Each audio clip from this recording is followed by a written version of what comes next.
കൈകൊണ്ട് തന്നെ മർദ്ദിച്ചു എന്നാണ്. കൈകൊണ്ട് തന്നെയാണ് മർദ്ദിച്ചത്. കയ്യിൽ റിങ്ങോ കീയോ കാര്യങ്ങളൊന്നും ഉണ്ടായിരുന്നില്ല. കൈകൊണ്ട് തന്നെയാണ് മർദ്ദിച്ചത്. പിന്നെ സാർ എയർഫോഴ്സിലായിരുന്നപ്പോൾ തോക്ക് പിടിച്ചിട്ടുള്ള കൈയാണ്.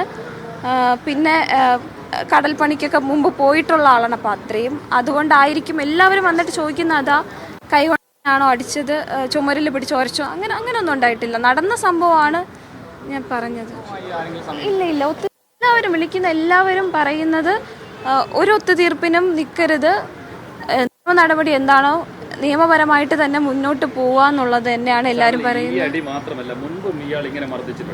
മുൻപ് മർദ്ദിച്ചിട്ടുണ്ട്. അത് ഇത്രയ്ക്കും റോസ്റ്റല്ല, അത് മർദ്ദനം മുഖത്ത് കൈവച്ചു, അതുകൊണ്ടാണ് ഞാൻ അത് അടിച്ചു എന്ന് പറഞ്ഞത്. പക്ഷെ അതെ ഗർഭിണിയായിരുന്ന സമയത്താണ് അത്. ഇതുപോലെ കോടതിയിൽ ഒരു ബെയിൽ ആപ്ലിക്കേഷൻ ഉണ്ടായിരുന്നു, അതിൻ്റെ ഡോക്യുമെൻറ്റ്സ് കോപ്പി ആപ്ലിക്കേഷൻ. ഞാൻ ഈ പറയുന്നത് നിങ്ങൾക്ക് കേൾക്കുമ്പോൾ എത്രത്തോളം മനസ്സിലാവുമെന്ന് എനിക്കറിയില്ല. പക്ഷേ ആ ഓഫീസിൽ ഇതുവരെ ഉണ്ടായിരുന്നവരും ഇപ്പോൾ ഉള്ളവരും ഇതുവരെ വന്നു പോയിട്ടുള്ളവർക്ക് ഞാൻ പറയുന്ന കാര്യം റിലേറ്റ് ചെയ്യാൻ പറ്റും. സാറിന് ദേഷ്യം വരുമ്പോൾ അങ്ങനെയാണ്.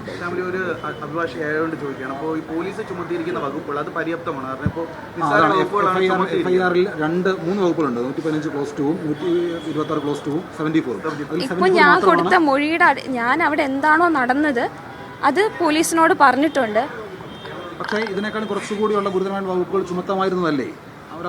ഞാൻ കൊടുത്ത മൊഴിയുടെ അടിസ്ഥാനത്തിലാണ് ഇപ്പോൾ FIR ഇട്ടിട്ടുള്ളത്.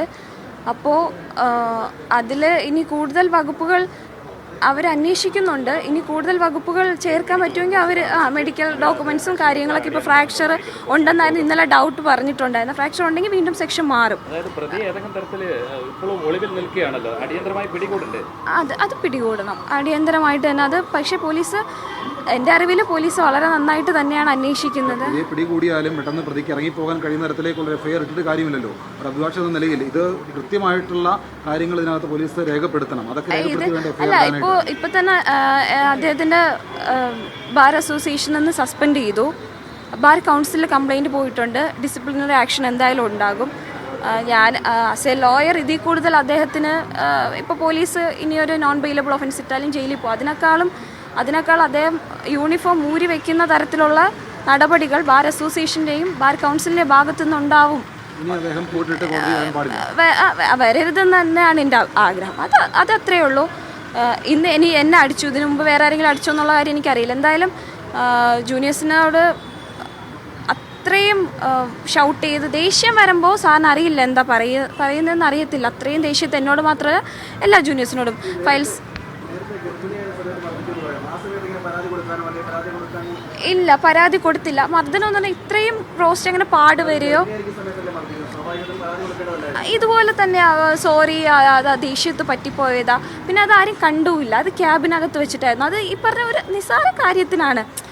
കോപ്പി ആപ്ലിക്കേഷൻ ഇട്ടില്ല എന്ന് പറഞ്ഞ് ഫയൽസ് വലിച്ചെറിയുക. അപ്പോൾ ഞാൻ ചോദിച്ചു സാർ എന്തിനാ ഇങ്ങനെ, അതായത് സാർ എന്തെങ്കിലും ഒരു ആക്ട് ചെയ്യും, അത് നമുക്കിഷ്ടപ്പെടില്ല, അതിനെ പ്രതികരിച്ചാൽ അപ്പോൾ ദേഷ്യം വന്നിട്ട് ദേഷ്യത്തിൻ്റെ പുറത്ത് കംപ്ലീറ്റ്ലി ദേഷ്യത്തിൻ്റെ ആ പെട്ടെന്നുള്ള ദേഷ്യത്തിൻ്റെ പുറത്ത് ചെയ്യുന്നതാ. ഇതും അങ്ങനെ തന്നെ ചെയ്തതാണ്, അതിലൊരു സംശയം ഇല്ല. ഞാൻ പോലീസിനോട് കൊടുത്ത മൊഴിയിലായാലും ഞാൻ മീഡിയാസിനോട് പറഞ്ഞതും കൈകൊണ്ട് തന്നെ മർദ്ദിച്ചു എന്നാണ്. കൈകൊണ്ട് തന്നെയാണ് മർദ്ദിച്ചത്. കയ്യിൽ റിങ്ങോ കീയോ കാര്യങ്ങളൊന്നും ഉണ്ടായിരുന്നില്ല. കൈകൊണ്ട് തന്നെയാണ് മർദ്ദിച്ചത്. പിന്നെ സാർ എയർഫോഴ്സിലായിരുന്നപ്പോൾ തോക്ക് പിടിച്ചിട്ടുള്ള കൈയാണ്. പിന്നെ കടൽപ്പണിക്കൊക്കെ മുമ്പ് പോയിട്ടുള്ള ആളാണ്. അപ്പോൾ അത്രയും അതുകൊണ്ടായിരിക്കും എല്ലാവരും വന്നിട്ട് ചോദിക്കുന്ന അതാ കൈ കൊണ്ടാണോ അടിച്ചത്, ചുമരിൽ പിടിച്ച് ഉരച്ചോ, അങ്ങനെയൊന്നും ഉണ്ടായിട്ടില്ല. നടന്ന സംഭവമാണ് ഞാൻ പറഞ്ഞത്.